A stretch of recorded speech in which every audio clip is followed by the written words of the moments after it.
আসসালামু আলাইকুম রহমতুল্লাহ।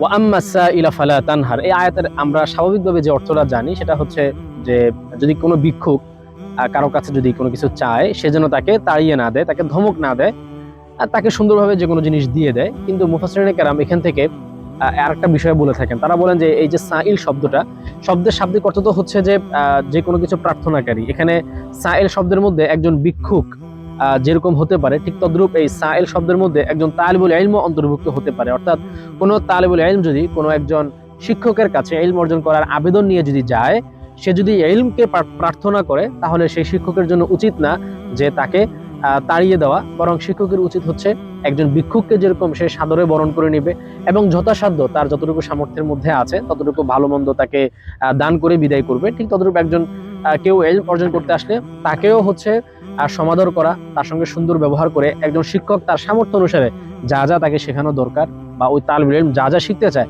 সেগুলো তাকে শিখিয়ে দেওয়া। এটা এই আয়াত থেকে আমরা বুঝতে পারি।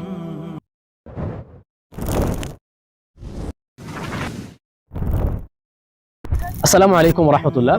ওয়া আম্মা সাইলা ফালা তানহার, এই আয়াতের আমরা স্বাভাবিকভাবে যে অর্থটা জানি সেটা হচ্ছে যে যদি কোনো ভিক্ষুক কারো কাছে যদি কোনো কিছু চায়, সে যেন তাকে তাড়িয়ে না দেয়, তাকে ধমক না দেয়, আর তাকে সুন্দরভাবে যে কোনো জিনিস দিয়ে দেয়। কিন্তু মুফাসসিরিনে কেরাম এখান থেকে আরেকটা বিষয় বলে থাকেন। তারা বলেন যে এই যে সাইল শব্দটা, শব্দের শাব্দিক অর্থ তো হচ্ছে যে কোনো কিছু প্রার্থনাকারী। এখানে সাইল শব্দের মধ্যে একজন ভিক্ষুক যেরকম হতে পারে, ঠিক তদ্রূপ এই সাইল শব্দের মধ্যে একজন তালিবুল ইলমও অন্তর্ভুক্ত হতে পারে। অর্থাৎ কোনো তালিবুল ইলম যদি কোনো একজন শিক্ষকের কাছে ইলম অর্জন করার আবেদন নিয়ে যদি যায়, সে যদি ইলমকে প্রার্থনা করে, তাহলে সেই শিক্ষকের জন্য উচিত না যে তাকে তাড়িয়ে দেওয়া, বরং শিক্ষকের উচিত হচ্ছে একজন ভিক্ষুককে যেরকম সে সাদরে বরণ করে নেবে এবং যথাসাধ্য তার যতটুকু সামর্থ্যের মধ্যে আছে ততটুকু ভালো মন্দ তাকে দান করে বিদায় করবে। ঠিক ততটুকু একজন কেউ ইলম অর্জন করতে আসলে তাকেও হচ্ছে সমাদর করা, তার সঙ্গে সুন্দর ব্যবহার করে একজন শিক্ষক তার সামর্থ্য অনুসারে যা যা তাকে শেখানো দরকার বা ওই তালিবুল ইলম যা যা শিখতে চায় সেগুলো তাকে শিখিয়ে দেওয়া। এটা এই আয়াত থেকে আমরা বুঝতে পারি।